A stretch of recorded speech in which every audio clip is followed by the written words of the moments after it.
Good morning students. Welcome to physics class. In the previous class you might have learnt about what is motion. It is the change in position of an object. Now let us recall what is distance. Distance is the actual path travelled. It is a scalar quantity. Why it is a scalar quantity? So in distance we do not discuss anything about direction. So it is a scalar quantity. Now name the quantity which determines how fast an object moves. So it is speed. So speed determines how fast an object moves. So it can be defined as the rate of change of distance. Here the rate means with respect to time. So what is the formula for speed? Speed is equal to distance travelled by time taken. So what is the unit for distance? It is meter. What is the unit for time taken? Second. So what is the unit for speed? Meter per second, which is the SI unit. Now what type of quantity is speed?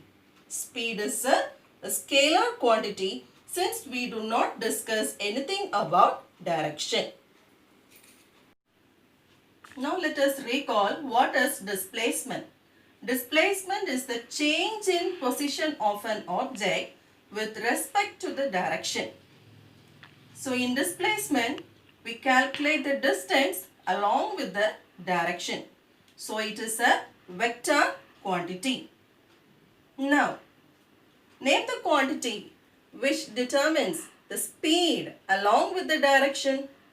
It is velocity.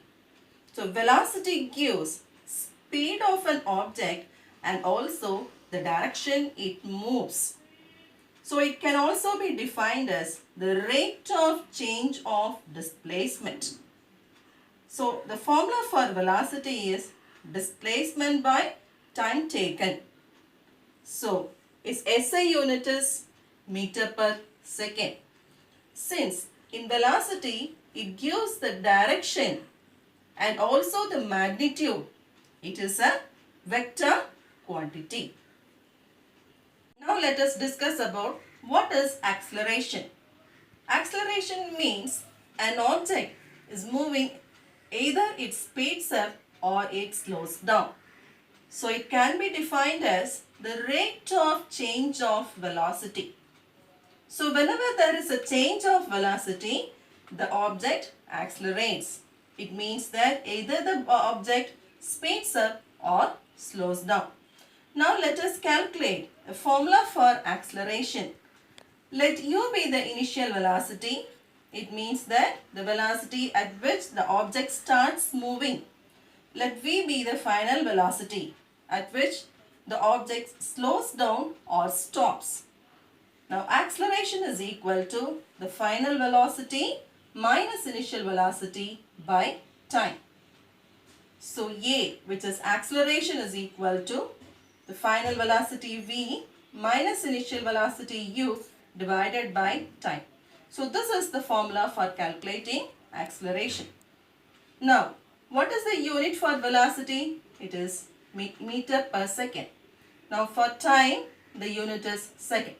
So the SI unit of acceleration is meter per second square. Since we speak about the change in velocity, it implies the direction also. So therefore acceleration is a vector quantity. We know the formula for acceleration is equal to v minus u by t. Final velocity minus initial velocity divided by the time taken. So there are two cases. The first case is when the final velocity is greater than the initial velocity. So in this case the acceleration will be a positive acceleration. It means that the velocity increases with time. Now the second case is the final velocity is less than the initial velocity. So in this case the acceleration is a negative acceleration. What do you mean by negative acceleration? It means the object tries to slow down or stop. Or negative acceleration is also called as deceleration or retardation. Now if I say if acceleration a is equal to minus 2 meter per second square, then its retardation is 2 meter per second square. At 2 meter per second square, the object tries to stop or slow down. Here is a higher order thinking skill question. A body is moving along a closed path with radius r and completes one rotation in t seconds. Calculate the distance traveled, the displacement, the speed of the body. I'll be giving you the answer in the next class. Thank you, children.